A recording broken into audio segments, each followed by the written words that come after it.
नमस्कार. BMS first year रचना शारीर याच्या paper 1मधील आज आपण नर्वस सिस्टीम या टॉपिकच्या नोट्स बघणार आहे.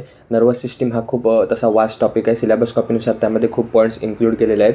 तर ते आपल्याला 2 ते 3 व्हिडिओजमध्ये आपण त्याच्या नोट्स बघणार आहे.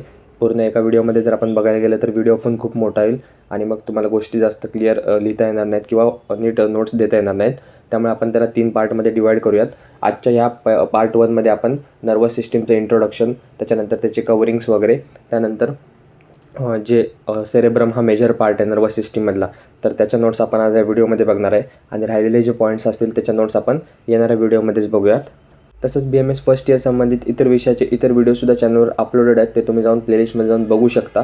आणि जर तुम्ही टेलिग्राम चॅनल किंवा व्हॉट्सअप ग्रुप जॉईन केला नसेल तर त्या दोन्हीची लिंक ह्या व्हिडिओच्या डिस्क्रिप्शनमध्ये दिलेली आहे. ती जाऊन तुम्ही जॉईन करा. आणि आपली UT एक्झाम बूस्टर सिरीज चालू आहे, ती देखील तुम्ही बघितली नसेल तर तीसुद्धा बघा. तर रचना शारीरच्या पेपर 1मध्ये NCSMच्या सिलेबस कॉपीनुसार तुम्हाला नर्वस सिस्टीम हा टॉपिक युनिव्हर्सिटी एक्झामसाठी 14 मार्कांचा वेटेज तिथे दिलेला आहे. 14 मार्कांचा वेटेज म्हणजे हा टॉपिक तुम्हाला MCQ, SAQ आणि LAQ अशा तिन्ही दृष्टीने खूप इम्पॉर्टंट आहे.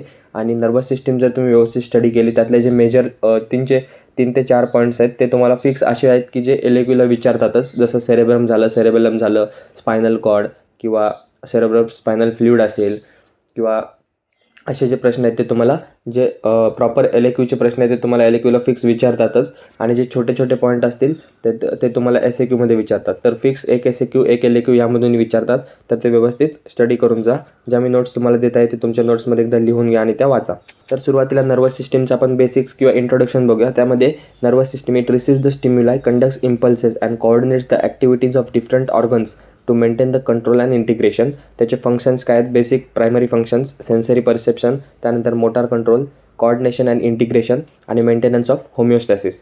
नर्वस सिस्टीमचं स्ट्रक्चरल युनिट कोणतं असतं? न्यूरॉन. जसं किडनीचं स्ट्रक्चरल युनिट नेफ्रॉन आहे, तसं नर्वस सिस्टीमचं स्ट्रक्चरल अँड फंक्शनल युनिट कोणतं असतं? न्यूरॉन असतं. त्यानंतर त्याचे न्यूरॉनचे पार्ट्स असतात. त्यामध्ये सेल, बॉडी, डेंड्राइट्स आणि ॲक्झॉन. हे तुम्ही 12वीत शिकलेलं असाल, तुम्हाला डायग्रामसुद्धा इमॅजिन होत असेल. तर cell body contains nucleus, dendrites receives impulses, आणि तिसरा जो पार्ट आहे ॲक्झॉन, तो कंडक्ट करतो impulses away from the cell body. तर हे थोडक्यात हे न्यूरॉन होतं. त्यानंतर external features of spinal cord. तुमच्या सिलेबस कॉपीमध्ये सुरुवातीला हा पॉईंट दिलेला आहे. त्यामध्ये spinal cord is a cylindrical part of CNS extending from the foramen magnum to the lower border of L1 L2 vertebra in the adults. त्याच्यामध्ये 31 segments असतात. त्याचा हा फॉर्म्युला लक्षात ठेवा: C8, T12, L5, S5 आणि C1. त्यानंतर coverings असतात 3: ड्युरा matter, ॲराक्नॉइड matter आणि पाया मॅटर. क्लिनिकली त्याचा काय इम्पॉर्टन्स आहे? तर स्पायनल कॉर्डचे इंजुरीज होऊ शकतात, डिस्क प्रोलॅप्स होऊ शकते, पॅराप्लेजिया आणि लोकलायझेशन ऑफ लेजन्स. तर हा स्पायनल कॉर्ड डिटेलमध्ये नाही आहे. तुम्हाला मी पुढे स्पायनल कॉर्ड येणाऱ्या आपल्या व्हिडिओजमध्ये देणार आहे. तो प्रॉपर SAQ किंवा LAQचा प्रश्न मी तुम्हाला आन्सर देणार आहे.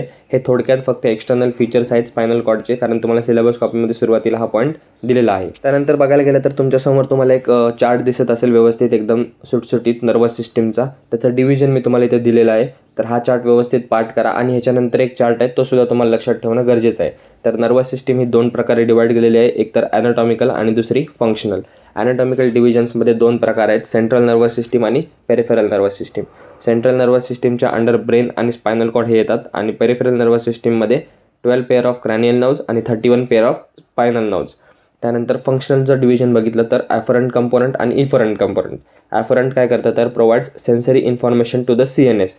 आणि इफरंट कंपोनंट त्यामध्ये परत 2 टाईप्स: सोमॅटिक नर्वस सिस्टीम आणि autonomic nervous system. Autonomous nervous सिस्टीममध्ये सिम्पॅथॅटिक आणि पॅरासिम्पॅथॅटिक. तर हे डिव्हिजन तुम्हाला क्लिअरली लक्षात राहिलं पाहिजे, एक्झामच्या दृष्टीने खूप महत्त्वाचं आहे. ते तुम्ही कुठेही कोणत्याही प्रश्नाच्या सुरुवातीला काढू शकता. त्यानंतर आता ब्रेनचं डिव्हिजन जर बघितलं, ब्रेन म्हणजे कोणता आहे तर आपला ॲनाटॉमिकलमधला सेंट्रल नर्वस सिस्टीमचा पार्ट आहे. तर त्यामध्ये 3 प्रकारे डिव्हिजन केलेलं आहे: फोर ब्रेन, मिड ब्रेन आणि हाइंड ब्रेन. फोर ब्रेनमध्ये टेलेन्सेफ्लॉन किंवा सेरेब्रम, आणि दुसरा आहे डायन्सेफ्लॉन. डायन्सेफ्लॉनमध्ये परत पार्ट्स पडतात: थॅलॅमस, हायपोथॅलॅमस, मेटाथॅलॅमस, इपिथॅलॅमस आणि सबथॅलॅमस. त्यानंतर मिड ब्रेनमध्ये सेरेब्रल, पेडंकल आणि क्रुरा सेरिब्री. आणि हाइंड ब्रेनमध्ये पॉन्स, मेडुला ऑब्लॉंगटा आणि सेरेबेलम. तर हे ब्रेनचं सुद्धा तुम्हाला डिव्हिजन व्यवस्थित लक्षात राहिलं पाहिजे. कोणताही जर तुम्हाला समजा सेरेब्रम पडला तर त्याच्या आधी जर तुम्ही हे व्यवस्थित क्लासिफिकेशन लिहून मग तिथे मेन्शन केलं की सेरेब्रम हा फोर ब्रेनचा पार्ट असतो तरीही चालतं, तिथेही तुम्हाला मार्क्स दिले जातात. परंतु हे LAQमध्ये करायचं असतं. SAQमध्ये स्पेसिफिक जेवढ्या गोष्टी विचारलेत तेवढंच लिहिणं अपेक्षित आहे. त्यानंतर आता meninges. Brain and spinal cord are surrounded by membranous covering, त्याला आपण मेनिंजेस असं म्हणतो. मेनिंजेस हे खूप महत्त्वाचे आहेत नर्वस सिस्टीम ह्या पार्टमध्ये. तर कधी कधी SAQ विचारू शकतात मेनिंजेसवरती सुद्धा. तर मेनिंजेसमध्ये तुम्हाला माहिती आहे की 3 मेन लेअर असतात, ड्युरा मॅटर, ॲरेक्नॉइड मॅटर आणि पाया मॅटर. तर त्याच्याच नोट्स आपण इथे बघत आहे. Dura mater, it is the outer most thickest toughest membranous covering and is made up of 2 layers. Dura mater परत 2 लेअरनी बनलेलं असतं. Outer endosteal layer which serves as the internal periosteum for the skull, आणि दुसरी inner किंवा meningeal layer. At the places the meningeal layer of dura mater is folded on itself to form the portions which divides cranial cavity into compartment which lodges different part, falx cerebri, falx cerebelli, tentorium cerebelli आणि diaphragm sella. तर हे होतं पहिला part, तो म्हणजे dura matter. त्यानंतर मेनिंजेसमध्ये second आहे arachnoid mater. It is the middle meninge of the brain. It is thin, transparent and loosely surrounded brain without the dipping it into it sulci, separated from the dura mater by subdural space. म्हणजे dura matter आणि ॲरेक्नॉइड मॅटरमध्ये जी space असते त्याला subdural space म्हणतात. आणि separated from the pia mater by subarachnoid space which contains the cerebrospinal fluid. म्हणजे एक clear आता लक्षात ठेवा की सगळ्यात बाहेरची लेअर असते ड्युरा मॅटर, त्याच्यानंतर असतं सबड्युरल स्पेस, त्याच्यानंतर असतं ॲरेक्नॉइड मॅटर, त्याच्यानंतर असते सब ॲरेक्नॉइड स्पेस आणि त्याच्या आतमध्ये असतं पाया मॅटर. तर ही सिक्वेन्स व्यवस्थित आउटर टू इनर लक्षात ठेवा किंवा इनर टू आउटर लक्षात ठेवा. पण ते तुम्हाला व्यवस्थित गोष्टी लक्षात राहिल्या पाहिजेत आणि कोण कशाच्यामध्ये कोणती स्पेस आहे तेवढं सुद्धा तुम्हाला लक्षात राहिलं पाहिजे. त्यानंतर नेक्स्ट आहे pia mater. Delicate vascular membrane. Pia mater is better defined around the brain stem. It is made up of epipia and epiglia, folds of pia mater enclosing the tuft of capillaries. त्याचा clinical aspect, मेनिंजेसचा clinical aspect काय आहे तर मेनिंजायटिस होऊ शकतं, म्हणजे inflammation of the meninges. त्यानंतर dura mater is pain sensitive. Dura mater हा पेन सेन्सिटिव्ह असतो. आणि बिल्डिंग ऑफ डायफ्राग्मा सेला. तर हे मेनिंजेसचं क्लिनिकल ॲनाटॉमी होती आणि ह्या होत्या मेनिंजेस संबंधित नोट्स. तर प्रॉपर SAQचा प्रश्न आहे, कधी कधी LAQमध्ये कॉम्बिनेशनमध्ये सुद्धा विचारू शकतात, परंतु हा व्यवस्थित स्टडी करा, कोणत्या लेअर कशा आहेत आणि त्याचं काय फीचर आहे तेवढं लक्षात ठेवा. आता नेक्स्ट हा मेजर पार्ट आहे, हा बऱ्याचदा LAQला सुद्धा विचारला गेलेला आहे आणि याला जास्त वेटेज दिलं आहे, तर तो म्हणजे सेरेब्रम. तर इंट्रोडक्शनमध्ये त्यालाच आपण टेलेन्सेफलॉन सुद्धा म्हणतो. Appearance of the sulci and gyri increases the surface area for neurons without increasing the size of brain. म्हणजे ब्रेनची साईज न वाढवता त्याचा सर्फेस एरिया वाढवतात कोण, सल्कस आणि gyri. They are the specific area on the brain for specific functions. Thalamus, ह्याच्यामध्ये thalamus असतं, इंटिग्रेट करतं sensory motor visceral activities. Hypothalamus काय करतं, controls visceral and vasomotor activities. Biological clock of the body म्हणतो आपण त्याला. Cerebrum made up of 2 cerebral hemispheres which are separated from each other by median longitudinal fissure connected across median plane by the corpus callosum. Each hemisphere contains a cavity, त्याला आपण lateral ventricle असं म्हणतो. त्यानंतर cerebral हेमिस्फिअर्स. इच cerebral hemisphere, आता प्रत्येकामध्ये काय काय parts असतात किंवा त्याचे एक्सटर्नल फीचर्स काय आहेत. त्यामध्ये 3 सरफेस असतात. सुपेरोलॅटरल सरफेस कॉन्व्हेक्स असतो, related to the cranial vault. Medial surface flat असतो, वर्टिकल असतो, separated by the falx cerebri and the longitudinal fissure.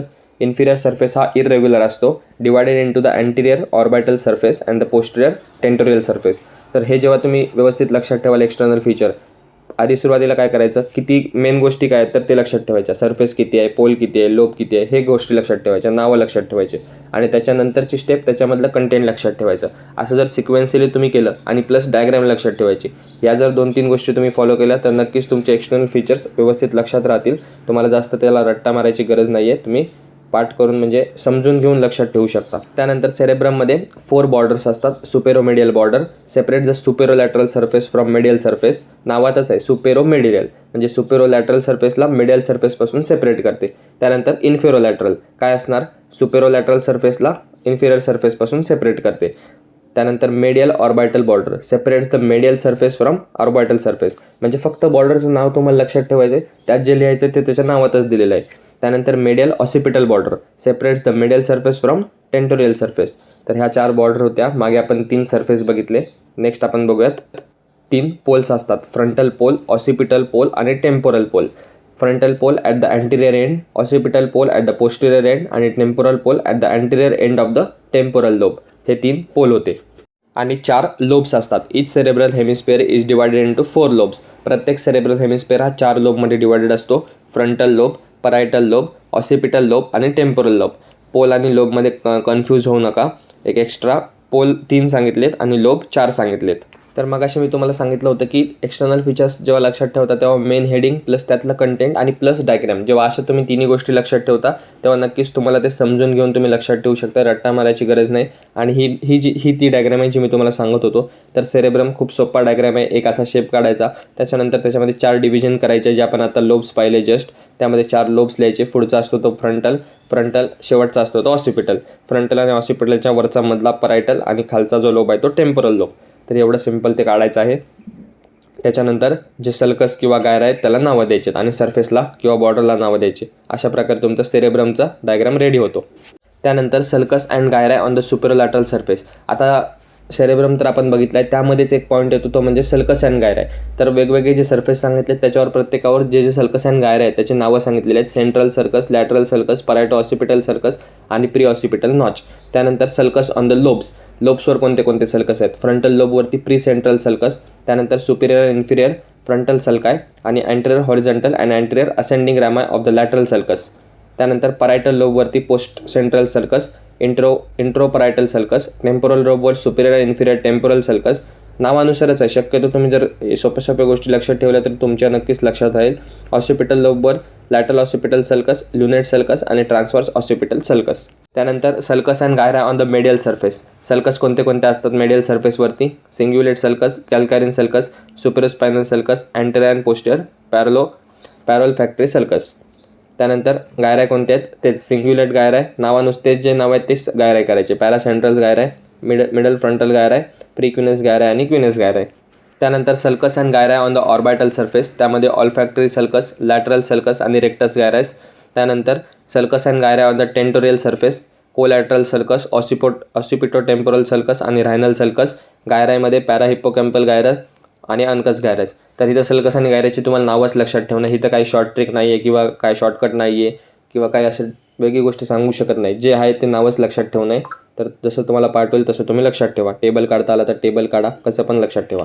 त्यानंतर functions of the cerebral cortex. Cerebral कॉर्टेक्सचे काय फंक्शन्स आहेत, जे आपण सेरेब्रम बघतो त्याचे काय फंक्शन आहेत. Motor area of one cerebral hemisphere controls the voluntary movements of opposite side of the body. म्हणजे एक सेरेब्रल हेमिस्फिअर हा ऑपोजिट साईड ऑफ बॉडी म्हणजे लेफ्ट असेल तर राईट साईडची बॉडी कंट्रोल करणार. त्यानंतर one cerebral hemisphere dominates the other. In 80 to 95% subjects left hemisphere dominates the right आणि left controls the right half of the body. Hence all this subjects are right handed. म्हणून काय सांगितलं की बऱ्यापैकी हे left cerebrum control करतं, म्हणून बऱ्यापैकी आपण जे व्यक्ती आहे ते राईट हँडेड असतात. तर त्याचं रिझन हे आहे. त्यानंतर आता त्याचा सेरेब्रमचा शेवटचा पार्ट तो म्हणजे त्याचा ब्लड सप्लाय आणि क्लिनिकल अॅनाटॉमी. ब्लड सप्लायमध्ये anterior cerebral artery, posterior cerebral artery आणि मिडल सेरेब्रल आर्टरी. त्याचा क्लिनिकल आस्पेक्ट जर थोडक्यात बघायला गेलं, सध्या तुम्हाला त्याची जास्त गरज नाही आहे. फक्त थेरे म्हणजे आन्सर लिहिण्यापुरतं जेवढं तुम्हाला लक्षात ठेवायचं तेवढी नावं डिजीजची लक्षात ठेवायचे. त्यामध्ये एजेंट्स, त्यानंतर डिमेशिया आणि अल्झायमर्स डिसीज. तर हे 3 क्लिनिकल आस्पेक्ट आहे कशाचा, सेरेब्रमचा.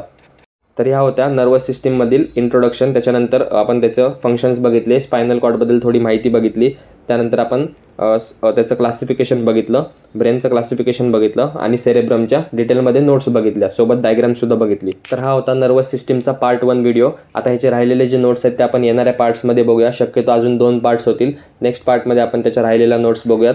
तसंच जर व्हिडिओ तुम्हाला आवडला असेल तर व्हिडिओला लाईक करा, चॅनलला सबस्क्राईब करा, तुमच्या इतर मित्रांमध्ये शेअर करा. आणि BMS फर्स्ट इयर संबंधित तुम्हाला युनिव्हर्सिटी एक्झामच्या दृष्टीने आणखीन काही व्हिडिओ हवे असतील किंवा काही शंका असेल, डाऊट असेल तर नक्कीच तुम्ही ती कमेंट करू शकता. त्यावर देखील आपण व्हिडिओ बनवण्याचा प्रयत्न. आणि आणखीन जर तुम्ही UT एक्झाम बूस्टर सिरीज बघायला चालू केली नसेल किंवा तुमच्याकडून राहून गेली असेल किंवा स्किप केली असेल तर मी अजून तुम्हाला सांगतो की ते व्हिडिओ स्किप करू नका. नक्कीच ते तुम्हाला युनिव्हर्सिटी एक्झामच्या दृष्टीने कुठे ना कुठे त्याचा फायदा नक्कीच होणार आहे, कारण ते व्हिडिओज खूप इफेक्टिव्ह आहेत. आणि तुम्ही जर एक जरी व्हिडिओ तुम्ही बघितला की तुम्हाला लक्षात येईल की ते व्हिडिओज आपल्याला नॉलेज म्हणजे पेपर कसा लिहायचा किंवा कसे क्वेश्चन्स अटेम्प्ट करायचे, नक्कीच त्याची माहिती तुम्हाला त्या व्हिडिओमध्ये भेटेल. त्यामध्ये काही मी वेगळे नोट्स दिलेले नाही आहेत किंवा असं काही डिटेल नाही आहे. फक्त जे शॉर्ट ट्रिक्स आहेत किंवा शॉर्ट गोष्टी आहेत ते तुम्हाला टेबल असेल तर ते व्हिडिओमध्ये मी तुम्हाला दिलेलं आहे. तर नक्कीच ते सुद्धा व्हिडिओ तुम्ही पाहाल किंवा पाहिले असतील अशी मी अपेक्षा करतो. तर आपण भेटूया पुन्हा लवकरच अशाच एका नवीन व्हिडिओमध्ये नवीन टॉपिकसोबत. धन्यवाद. So guys, subscribe Ayurveda Essence for more such videos. You will get all handwritten notes here.